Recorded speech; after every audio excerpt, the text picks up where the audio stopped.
Բարև ձեզ սիրելի աբովյանցիներ։ Այսօր մենք եկել ենք այս հրաշալի քաղաքը,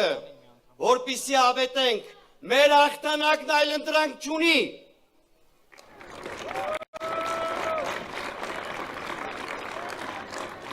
Ինչպես նշեցին իմ գործընկերները,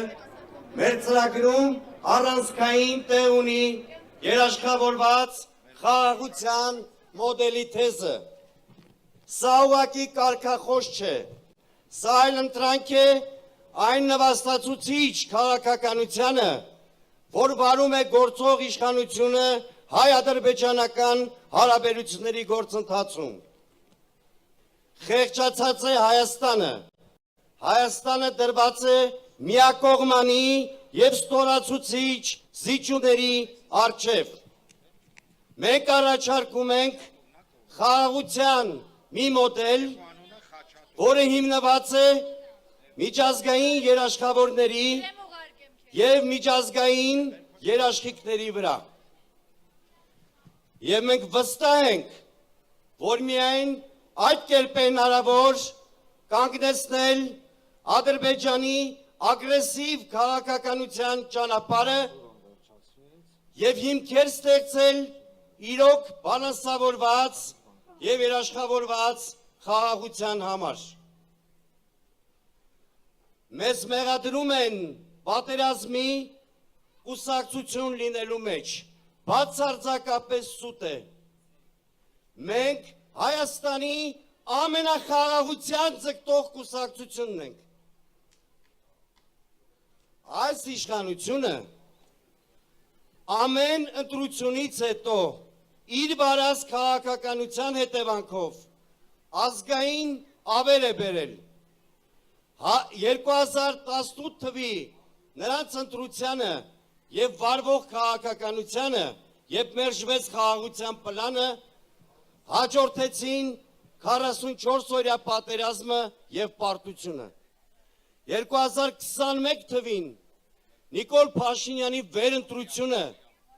հետո նոյեմբերի 9-ի եռակողմ հայտարարությունից հրաժարումը հանգեցրեց Արցախի կորստին։ Այս անգամ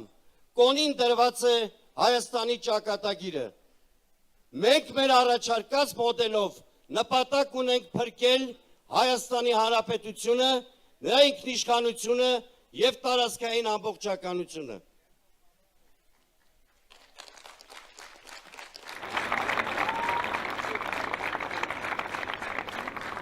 Պատերազմի հերձիկները, պատերազմի և մահվան խորհրդանիշները չեն կարող մեզ մեղադրել պատերազմ բերելու մեջ։ Մենք ձգտում ենք խաղաղության, ներքին համերաշխության, սոլիդ իշխանության ձևավորման։ Մենք համոզված ենք, որ առանց ներքին համերաշխության հնարավոր չէ լուծել արտաքին որևէ խնդիր, հնարավոր չէ լուծել երկրում կուտակված բազմաթիվ խնդիրներ։ Այսօր որևէ կուսակցություն, որևէ առանձին անհատ ի վիճակի չեն հաղթահարել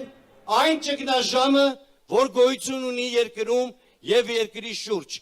Մեր պատկերացումը շատ հստակ է։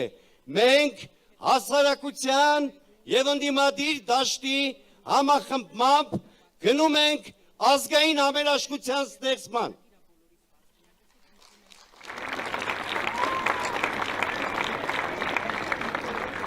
Սիրելի հայրենակիցներ, մեզ ասում են, որ ընդդիմությունը պետք է միաբան լինի և համերաշխ։ Ես ասում եմ, Հայաստանի քաղաքակրթական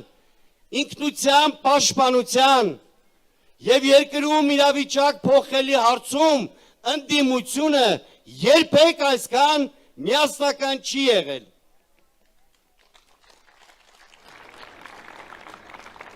Եվ վերջում, ես ուզում եմ, որ մեր սիրելի հասարակությունը խանդավառվի իր մեծ հայրենակցի պարոն Ծառուկյանի կերպարով։ Պարոն Ծառուկյանը կարողացել է այս քաղաքը հսկայական տնտեսական ճյուղեր, սպորտը վերացնել եւ ցույց տալ մեկ մարդու օրինակով, մեկ համակարգի օրինակով, ինչպես են վերացնում երկիրը։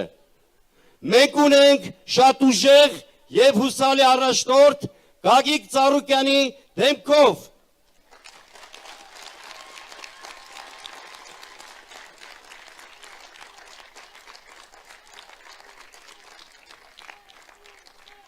Մենք ունենք շատ ուժեղ թիմ,